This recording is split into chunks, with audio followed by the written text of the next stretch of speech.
Reyes con mucho más variedad, lo que hay que oír. Una sonrisa para ustedes. Sabemos que como están las calles ahora entaponadas, entonces le pedimos conductores que levanten el pie del acelerador, que recuerden que lo importante es llegar, no chocar. Es el momento de irme con esta sesión. El médico invitado, Ascanio Abreu, gastroenterólogo. Ascanio, bienvenido. Gracias, bienvenido por estar por aquí. Gracias a ti, Reyes, por invitarme de nuevo a tu escuchado programa. Muchas gracias. Doctor, ¿cuándo debemos ir donde usted? Y es una buena pregunta en el sentido, ¿cuándo debemos ir al gastroenterólogo? Bueno, sí, es una pregunta bastante amplia, ¿no? Porque la gastroenterología realmente abarca un gran sector del organismo. O sea que la gastroenterología va desde la boca hasta el ano. O sea, pasando por la garganta, no, la cavidad oral no. Precisamente la cavidad oral pertenece más al odontólogo o al otorrino. Básicamente, los gastroenterólogos comenzamos del esófago hacia abajo, básicamente. O sea, la parte ya alta, faringe, esófago, donde comienza ya el esófago. Entonces el esófago es el conducto por donde bajan los alimentos, que se comunica con el estómago. Entonces viene el estómago, después viene el intestino delgado, que se divide en varias porciones, el duodeno, el yeyuno y el ileum. Tiene tres principales porciones. Y después viene el intestino grueso, que es lo que se llama el colon. Y el colon termina en la parte final, que es el recto, y en la parte del ano. Esa es la vía digestiva. Pero entonces el hígado pertenece también al gastroenterólogo. El páncreas en parte pertenece también al gastroenterólogo, porque se divide en dos. Una parte exócrina que llaman, que es la que tiene que ver con la digestión, y una parte endócrina, que es la que produce la insulina y eso, que es la que manejan los endocrinólogos.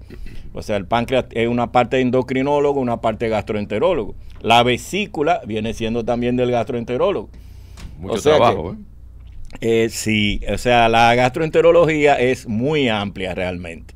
Entonces, ¿cuándo acudir al gastroenterólogo? Bueno, cuando alguno de estos órganos realmente está indicando, está dando un aviso, hay ciertas molestias, ciertos síntomas que se han asociado a uno de estos determinados órganos que tengan que ver con la gastroenterología, pues entonces lógicamente el paciente debe acercarse al especialista para ser evaluado adecuadamente y determinar entonces la conducta a seguir. Si ustedes tienen algunas preguntas, pueden marcar 809-683-8790, 809-683-8791, 809-200-7777 del interior y también de los celulares. Y esto es gratis. Tenemos la primera pregunta. Hola, buenas, la primera llamada. Buenas tardes. Muy buenas tardes, qué bueno que tenemos ahí un gastroenterólogo. Así es. Una preguntita, estoy recién conectándome, o sea, no sé cuál ha sido todo el desarrollo del tema, pero no quise desaprovechar. Bueno, la oportunidad de explicarle que yo tengo mucha resequedad, o sea, me sube como un amargo en la madrugada. Me siento el paladar con un amargo muy fuerte y tengo que beber agua porque me produce mucha sed.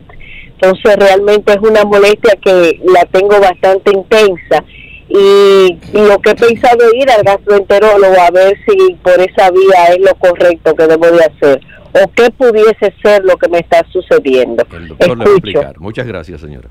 Bien, bueno, ella podría tener lo que nosotros llamamos reflujo.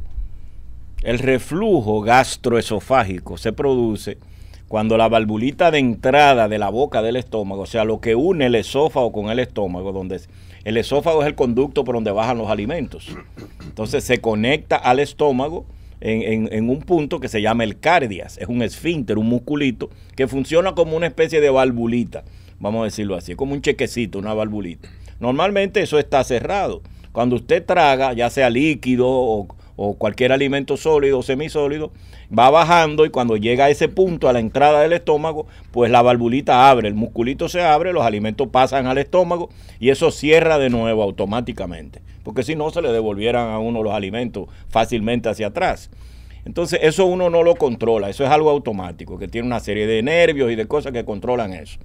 Entonces, cuando esa valvulita no está funcionando bien, ese musculito, el cardias, no está funcionando bien, a veces se debilita un poco, vamos a decir, y pierde su función. Entonces se abre fácilmente bajo algunas circunstancias. Entonces los jugos gástricos que están en el estómago, los gases, etcétera, a veces incluso alimentos, pueden devolverse hacia arriba, o sea, del estómago hacia el esófago. Y sobre todo de noche, donde más sucede, aunque puede ser también en el día o a cualquier hora, esos jugos gástricos pueden llegar hasta arriba, hasta la garganta, y pueden irritar esa zona ahí. Entonces muchas veces esta sensación de boca amarga, de molestia, a veces de acidez, una especie como de garrapelita en la garganta, puede haber una tosecita seca, son muchos síntomas asociados ahí, como que uno tiene una sensación como de una flema pegada, adherida ahí en la garganta. Son muchas veces producto del reflujo, o sea, ese jugo gástrico que está hecho para que esté en el estómago, pero que si tú lo pones en el esófago, en la garganta, lo irrita, lo quema muchas veces y lo irrita. Entonces puede producir ese tipo de síntomas. Claro, si es algo en la boca solamente, por ejemplo, y no tiene ningún otro síntoma, entonces habría que revisar ya la garganta, si hay un problema de faringe, de amígdala, de la cavidad oral, etcétera. Ya eso sería entonces o un odontólogo o un otorrino. Pero muchas veces este tipo de malestar así, de boca amarga y de sensaciones y eso en la garganta y eso, vienen producto del reflujo que se produce por eso, porque hay un fallo en la entrada del estómago, en la valvulita que controla y se devuelve hacia arriba los jugos gástricos. A veces los gases también, son personas que a veces tienen muchos eruptos, les suben mucho los gases hacia arriba, y a veces les da acidez, mucha acidez, esa agrura, ese ardor que le sube hacia arriba, que irrita. Puede haber incluso una irritación del esófago y eso puede producir a veces hasta un dolor en el pecho. La gente cree a veces que tienen problemas cardíacos y van al cardiólogo a chequearse porque piensan que es algo cardíaco. A veces puede haber una sensación como de pecho apretado, vamos a decirle, de sensación de dificultad respiratoria, y a veces van al neumólogo o van al otorrino pensando que es un problema de garganta, y ese problema de garganta viene de ahí, del estómago, básicamente del reflujo, que ya eso sí lo manejamos nosotros los gastroenterólogos. Entonces ya esas personas tienen que hacerse un chequeo. Usualmente ahí lo que estaría indicado sería una endoscopía, o sea, una gastroscopía, para revisar en qué condición está ese esófago, ese estómago, esa valvulita, si está muy abierta, porque a veces se produce lo que se llama una hernia hiatal. Son personas que tienen la valvulita muy abierta, entonces el estómago tiende a meterse hacia arriba, como a desplazarse hacia arriba. Y esa es la famosa hernia que uno oye, se llama hernia hiatal con H, del hiato esofágico, que es una palabra griega que quiere decir latina, agujero del esófago.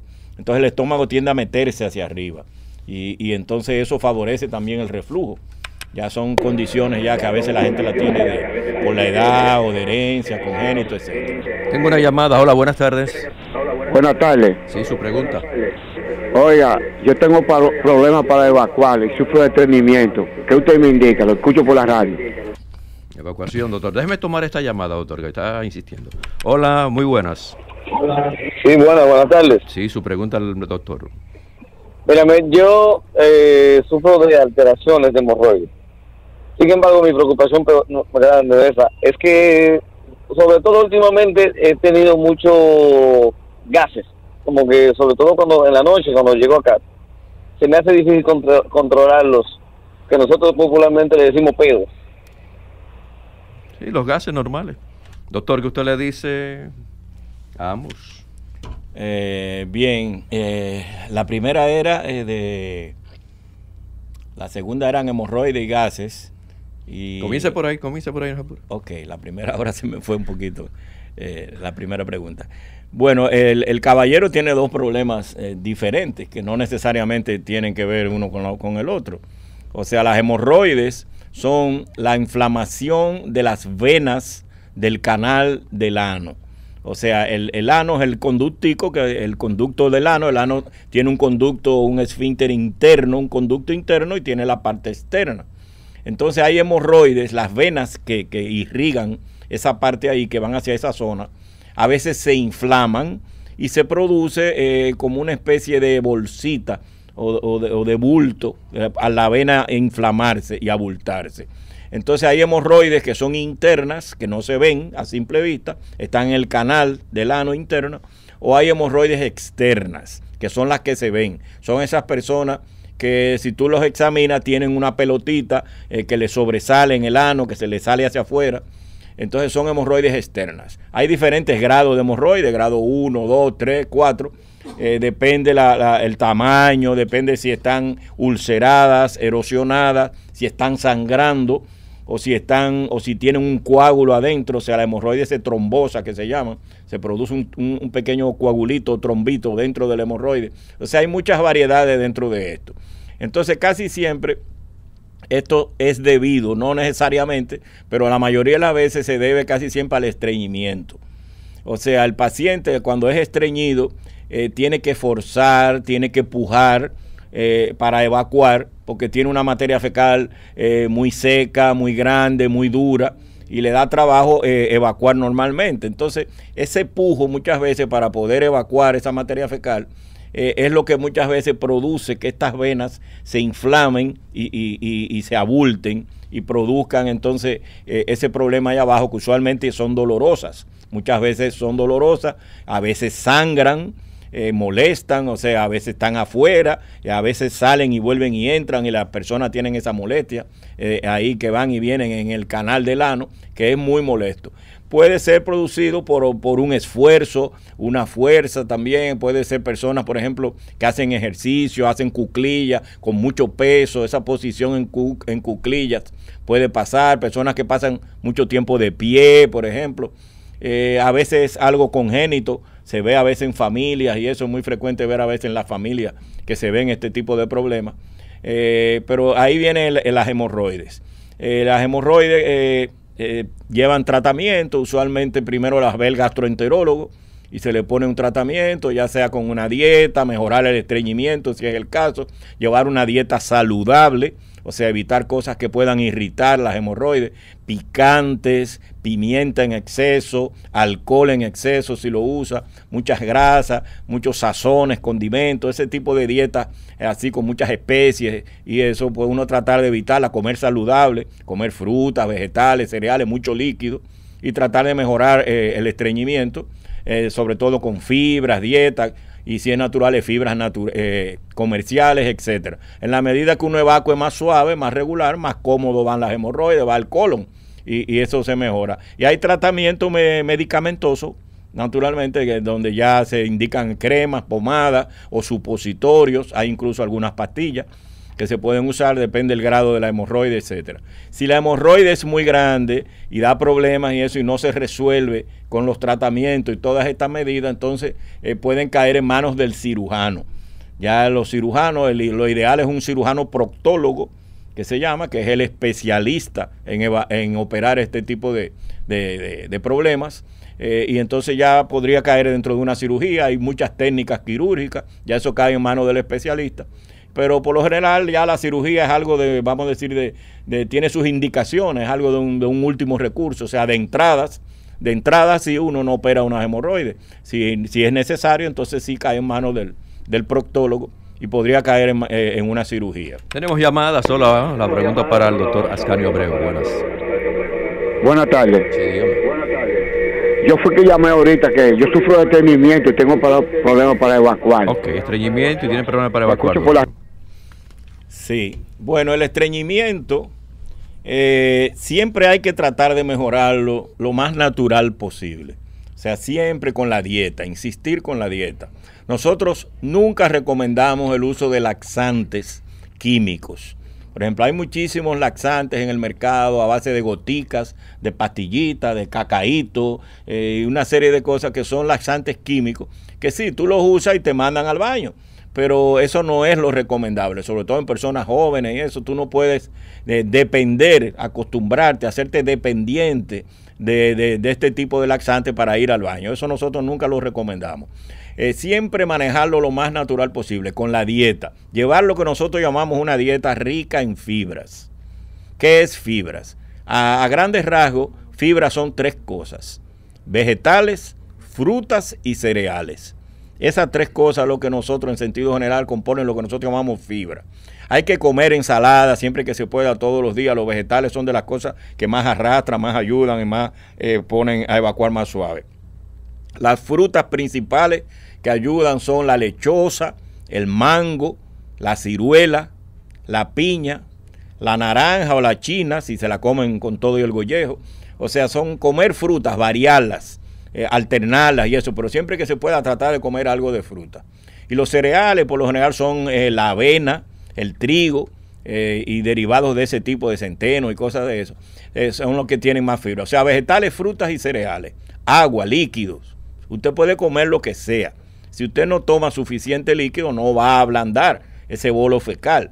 O sea que eso es muy importante. La misma fibra necesita agua para funcionar. Usted no hace nada con comer fibra si no le echa suficiente líquido, porque la fibra lo que hace es que ala agua hacia la luz del intestino para producir un bolo fecal más suave. O sea que hay que tomar mucho líquido para poder ablandar la materia fecal. Aguantar un poco quizá la harina, aguantar un poco los víveres, sobre todo como el plátano verde, y comer más cosas integrales. Todo lo que sea integral también tiene mucha fibra. O sea, comer cosas integrales, si es pan, tratar de que sea más integral. Hay unos cornflakes que venden en los supermercados que son a base de cuestiones de fibra integrales, que vienen con pasitas. Hay unos que vienen con la linaza, la chía. Hay muchas variedades de cornflakes de esto, de granolas y salvados y eso que venden en los supermercados incluso, que son una ayuda más. Tengo esta llamada, doctor. Hola, muy buenas. Muy buena. Pregúntemele al doctor Reyes que es el metamucil, que si es recomendable, que si es cancerígeno, que si es bueno el metamucil. Metamucil, doctor. Sí, bueno, el metamucil es una marca comercial de una fibra. O sea, es una fibra que se vende comercialmente con ese nombre. Hay muchas fibras en el mercado. Esa es una de ellas. Es una buena fibra, sí. Nosotros la recomendamos, la usamos. Hay otras más, hay muchas. Es una fibra natural que sí ayuda. Se necesita tomar mucho líquido. Normalmente el metamucil es un polvo, por lo general, es como es un polvo. Entonces lo que se hace en un vaso grande de agua, se echa una cucharada de este polvo, se disuelve y se toma. Puede ser en la mañana, alguna gente lo usan 2 veces al día, algunos prefieren usarlo en la noche. O preferible... ¿Eso es lo mismo que Concil? Sí, es lo mismo que el Concil. Es otra marca comercial, el Concil, muy bueno también. Vienen de sabores, diferentes sabores, de naranja, de vainilla, etcétera, pero ayuda mucho. Y esas fibras también necesitan mucho líquido. Siempre se recomienda, después que usted se beba la fibra, beberse un vaso grande de agua atrás de la fibra para que funcione mejor. Pero sí, no, que yo sepa, no producen ningún tipo de cáncer este tipo de otra llamada para usted. Hola, muy buenas. Hola, buena. El cranberry como fruta, ¿es recomendable comerlo? Cranberry. El cranberry, bueno, es una frutica pequeña, rojita, sí, se conoce más como, bueno, el jugo de cranberry, quizás el que es un poquito más popular y eso. No es una fruta tan popular, vamos a decir, que tú la consigas así fácilmente en cualquier supermercado como fruta en sí, básicamente. Se utiliza mucho para asuntos urinarios, en líquido ya y eso. Comerla en sí, bueno, no es de la fruta quizá más que más se recomiende o que más popular, vamos a decir, para tratar el estreñimiento en sí, que yo sepa realmente. Doctor, dice Rafael Álvarez que se hizo una colonoscopía hace 2 años y salió con divertículos. Pregunta que cuándo debe volver a hacerse la colonoscopía y que si el estreñimiento es lo que provoca los divertículos. ¿Qué edad tiene él, perdón? Habla aquí de 49 años. 49 años, sí. Muy bien. Tú sabes que hoy en día se recomienda, lo que se recomienda es que a los 50 años, que ya incluso hoy en día se ha bajado más esa cifra. Algunos ya hablan de 40 y 45. Pero más o menos siempre lo que se ha dicho que alrededor de los 50 años todo el mundo debe hacerse una colonoscopía como chequeo, aunque usted no se sienta nada. Y si hay antecedentes familiares de cáncer, o sea, si usted tiene en la familia cáncer, en una familia cercana, cáncer, pues a los 40 como mucho usted debe hacerse una colonoscopía. La colonoscopía consiste en introducir un aparato que es como una manguerita con una cámara en la punta y unas luces. Eso va conectado a una computadora y a un monitor de televisión y uno va mirando por dentro el intestino en la televisión. Los divertículos son como una especie de pequeños hoyitos o muesquitas que se producen en la pared del intestino. O sea, ¿cómo le explico? Bueno, en el caso de la pregunta, ¿el estreñimiento puede provocarlo o no? Sí, podría ser, se relaciona. Los pacientes estreñidos por lo general pueden usualmente, porque al divertículo no le gusta el estreñimiento, definitivamente. Como causa de divertículos se ha hablado mucho del tipo de dieta. Por ejemplo, hay países que no comen, se ha demostrado que no comen muchas fibras, por ejemplo, y entonces tienen mayor cantidad a veces de problemas intestinales de este tipo. Hay otros países que comen mucha fibra y eso y no se ven tanto que tengan divertículos. O sea, sí puede haber una relación del estreñimiento como causa del divertículo, pero muchas veces son congénitos, o sea, son por familias, etcétera. Y no hay una etiología determinada, definida, porque muchas personas no son estreñidas y tienen divertículos. O sea, eso se ve mucho también, no hay que ser estreñido para tener divertículos. Y entonces sí al revés, o sea, el que tiene divertículos no debe estreñirse, porque la materia fecal se mete en los hoyitos de los divertículos y lo tapona, vamos a decirlo así, es como que lo empañeta, vamos a decir, las heces, la materia fecal. Entonces esto puede contribuir a que se irrite más el divertículo. Los divertículos son benignos, o sea, tienen por lo menos eso de bueno, si cabe la palabra, porque no se vuelven cáncer, no degeneran ni producen nada de eso. Sí se pueden complicar, o sea, hay 4 complicaciones de los divertículos: inflamación, infección, sangrado o perforación, que ya es lo máximo. Un divertículo se perfora, pues hay que operarlo, es una emergencia usualmente. Pero la mayoría de las veces no dan nada. Muchísima gente tiene divertículos y ni siquiera lo saben porque nunca se han hecho una colonoscopía o una radiografía o lo que sea, pero son benignos. Por lo general, la mayoría de las veces no dan nada. Están ahí y la mayoría de las veces se descubre como un hallazgo casual. O sea, usted hace un estudio y encuentra que el paciente tiene divertículo y nunca ha sentido ningún tipo de dolor, ni de problema, ni nada. Y no tiene que la persona ser estreñida para tener divertículo. No es una etiología realmente que esté asociada directamente. Aunque hay cierta relación a veces que se ve mucho en pacientes, a veces que son estreñidos y eso, pero no necesariamente. Mucha gente no son estreñidos y tienen divertículo. Esa es la realidad. Doctor, dice Dulce Vargas que cuando está estresada le duele el estómago. ¿El estrés? Sí, el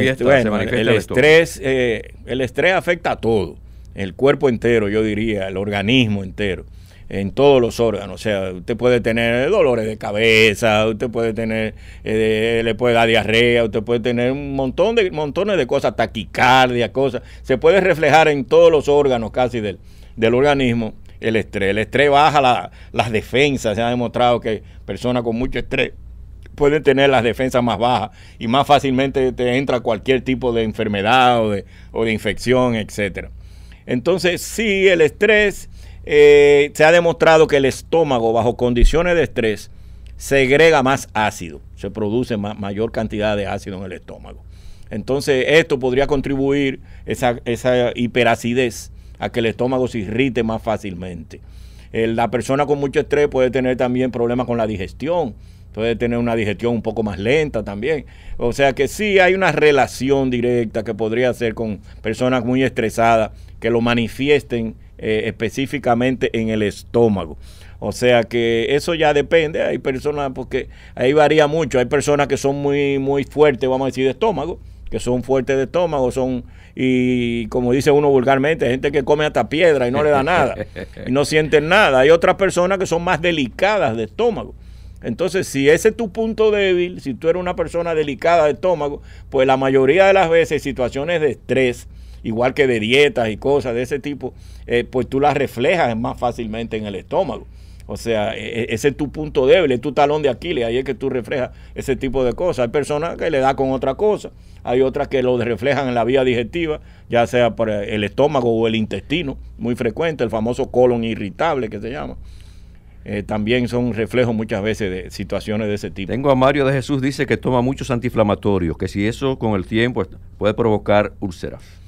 Sí, los antiinflamatorios, o comúnmente conocidos como AINES, que nosotros conocemos como antiinflamatorios no esteroideos, porque los esteroides son los que dependen de la cortisona, de esteroides como tipo cortisona, prednisona, etcétera. Los no esteroides son los antiinflamatorios que se utilizan también muy frecuentemente para situaciones de dolores e inflamaciones en los huesos, en la columna, por ejemplo, artritis, artrosis, situaciones de ese tipo, por ejemplo, extracciones de piezas dentarias, de muelas, cualquier proceso inflamatorio que usted tenga, se utilizan mucho los antiinflamatorios. Hay muchos tipos de antiinflamatorios, de los más conocidos, pues el diclofenac, el ibuprofen, piroxicam, meloxicam, celecoxib. Hay muchas variantes de estas. Todos, sin excepción, irritan el estómago. ¿Se recomienda entonces tomarse un omeprazol antes de 15 minutos antes? Debe protegerse el estómago. Podría ser con un omeprazol o derivado del omeprazol, que hay muchos. Si usted va a hacer un tratamiento porque tiene que hacerlo con antiinflamatorio, porque lo necesita, lo ideal es que usted se proteja el estómago, porque puede hacer una gastritis, puede hacer una úlcera y podría hacer incluso un sangramiento gastrointestinal, porque irrita mucho. Son muy irritantes este tipo de productos, sí. Pero a veces hay que usarlo porque son necesarios. Bueno, doctor, número de teléfono y la facilidad de llegar a su consultorio. Sí, yo estoy en la clínica Gómez Patiño y el teléfono es 809-688-9445. Repetimos. 809-688-9445. Con nosotros el doctor Ascanio Abreu, gastroenterólogo. Llévense de él, ustedes se quedan en sintonía. Doctor, muchas gracias. Gracias a ti, Reyes, por la invitación. Siempre. Voy a la pausa. Reyes con mucho más variedad, lo que hay que oír. Reyes con mucho más variedad, lo que hay que oír.